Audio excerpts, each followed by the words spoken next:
Assalamualaikum warahmatullahi wabarakatuh.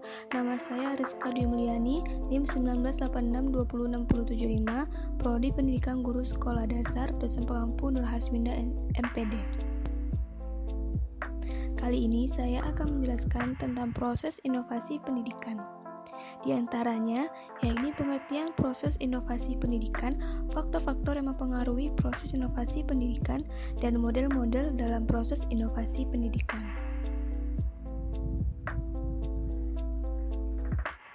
Apa itu proses inovasi pendidikan? Proses inovasi pendidikan adalah serangkaian aktivitas yang dilakukan oleh individu atau organisasi, mulai sadar tahu adanya inovasi sampai menerapkan implementasi inovasi pendidikan. Kata proses mengandung arti bahwa aktivitas itu dilakukan dengan memakan waktu dan setiap saat tentu terjadi perubahan. Demikian pula selama proses inovasi itu berlangsung akan terjadi perubahan yang berkesinambungan sampai proses itu dinyatakan berakhir. Faktor-faktor yang mempengaruhi proses inovasi pendidikan ada 3. Pertama, faktor kegiatan belajar mengajar. Yang menjadi kunci keberhasilan dalam pengelolaan kegiatan belajar mengajar ialah kemampuan guru sebagai tenaga profesional. Namun, pada pelaksanaannya terdapat faktor yang menyebabkan terlihat lemahnya tugas guru. Berikut alasan orang melihat tugas guru dalam mengajar mengandung banyak kelemahan. Pertama, keberhasilan guru terlihat pada hubungan interpersonal antara guru dan siswa. Kedua, kegiatan belajar mengajar di kelas terlihat seperti kegiatan yang terisolasi. Ketiga, kurangnya bantuan saran dan kritik dari guru sejawat. Keempat, tidak adanya kriteria baku dalam pengelolaan belajar mengajar. Kelima, guru dihadapkan dengan siswa yang berbeda dalam lingkup fisik, mental, intelektual, sifat, dan lainnya. 6. Guru dituntut untuk melakukan perubahan pada tingkah laku sesuai yang dirumuskan padahal setiap siswa berbeda. 7. Guru menghadapi tantangan dalam usaha meningkatkan kemampuan profesionalnya. Kedua, faktor internal dan eksternal. Faktor internalnya adalah siswa. Siswa sangat besar pengaruhnya terhadap proses inovasi karena tujuan pendidikan untuk mencapai perubahan tingkah laku siswa. Siswa sebagai pusat perhatian dan bahan pertimbangan dalam melaksanakan berbagai macam kebijakan pendidikan. Faktor eksternalnya adalah orang tua. Orang tua murid ikut mempunyai peran dalam kelancaran proses inovasi pendidikan, baik membantu dalam mendorong kegiatan siswa untuk melakukan kegiatan belajar sesuai dengan yang diharapkan sekolah, maupun sebagai pengadaan dana. Para ahli pendidik merupakan faktor internal dan eksternal, seperti guru dan konselor. Faktor-faktor mempengaruhi proses inovasi pendidikan yang ketiga, yaitu sistem pendidikan, pengelolaan, dan pengawasan. Penanggung jawab sistem pendidikan di Indonesia adalah Departemen Pendidikan Nasional yang mengatur seluruh sistem berdasarkan ketentuan yang berlaku. Siklus otoritas yang negatif bagi guru dikemukakan oleh Floria 1973 yang dikutip Seligman 1977 adalah guru memiliki keterbatasan kewenangan dan kemampuan profesional, menyebabkan tidak mampu untuk mengambil kebijakan dalam melaksanakan tugasnya menghadapi tantangan kemauan zaman. Rasa ketidakmampuan menimbulkan frustasi dan bersikap apatis terhadap tugas-tugas yang dibebankan kepadanya. Dengan adanya tanda-tanda bahwa guru kurang mampu melaksanakan tugas, maka mengurangi kepercayaan atas terhadap guru, karena atasan menganggap tidak kejelasan tentang tanggung jawab penggunaan wewenang serta kemampuan tentang profesional yang dimiliki guru. Maka dibatasi pemberian wewenang dan kesempatan mengembangkan kemampuannya. Selanjutnya, masuk ke model proses inovasi pendidikan. Model proses inovasi pendidikan terbagi dua, yakni model yang berorientasi pada individual.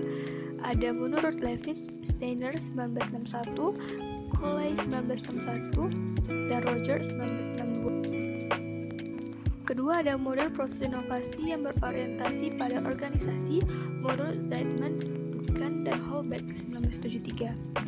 Proses inovasi dalam organisasi menjadi dua tahap, yaitu pertama tahap permulaan, initiation stage, dan tahap kedua tahap implementation stage.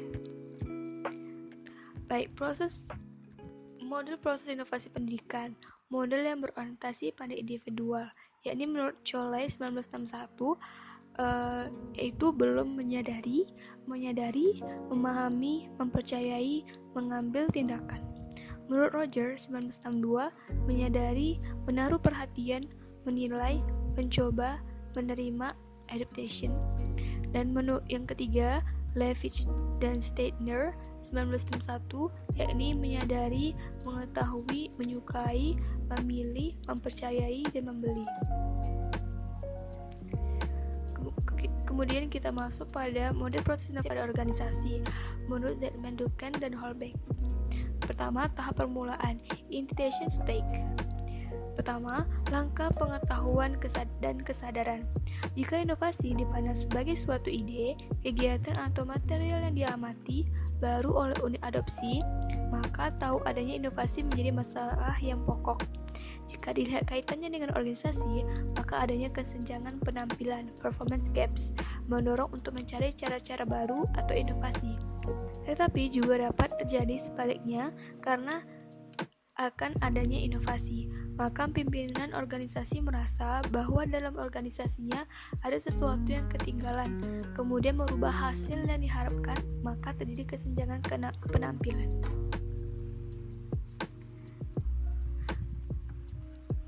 Kedua, langkah pembentukan sikap terhadap inovasi. A. Sikap terbuka terhadap inovasi yang ditandai dengan adanya pertama, kemampuan anggota organisasi untuk mempertimbangkan inovasi, mempertanyakan inovasi, merasa bahwa inovasi akan dapat meningkatkan kemampuan organisasi dalam menjalankan fungsinya. B. Memiliki persepsi tentang potensi inovasi yang ditandai dengan adanya pengamatan yang menunjukkan pertama, bahwa adanya kemampuan bagi organisasi untuk menggunakan inovasi. Kemudian organisasi pernah mengalami keberhasilan pada masa lalu dengan menggunakan inovasi. Ketiga, adanya komitmen atau kemampuan untuk bekerja dengan menggunakan inovasi. Serat siap untuk menghadapi kemungkinan timbulnya masalah dalam penerapan inovasi. C. Langkah pengambilan keputusan. Pada langkah ini, segala informasi tentang potensi inovasi dievaluasi jika unit pengambil keputusan dalam organisasi menganggap bahwa inovasi itu memang dapat diterima dan ia senang untuk menerimanya, maka inovasi akan diterima dan diterapkan dalam organisasi.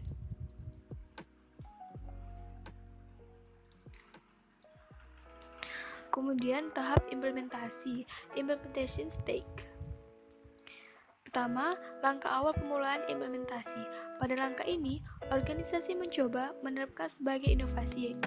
Misalnya, setelah dekan memutuskan bahwa semua dosen harus membuat persiapan mengajar dengan model satuan acara perkuliahan, maka pada awal penerapannya setiap dosen diwajibkan membuat untuk satu mata kuliah dulu, sebelum nanti akan berlaku untuk semua mata kuliah.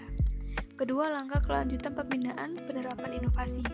Jika pada penerapan awal telah berhasil, maka anggota telah mengetahui dan memahami inovasi serta memperoleh pengalaman dalam menerapkannya, maka tinggal melanjutkan dan menjaga kelangsungannya. Hanya ini yang dapat saya sampaikan. Terima kasih.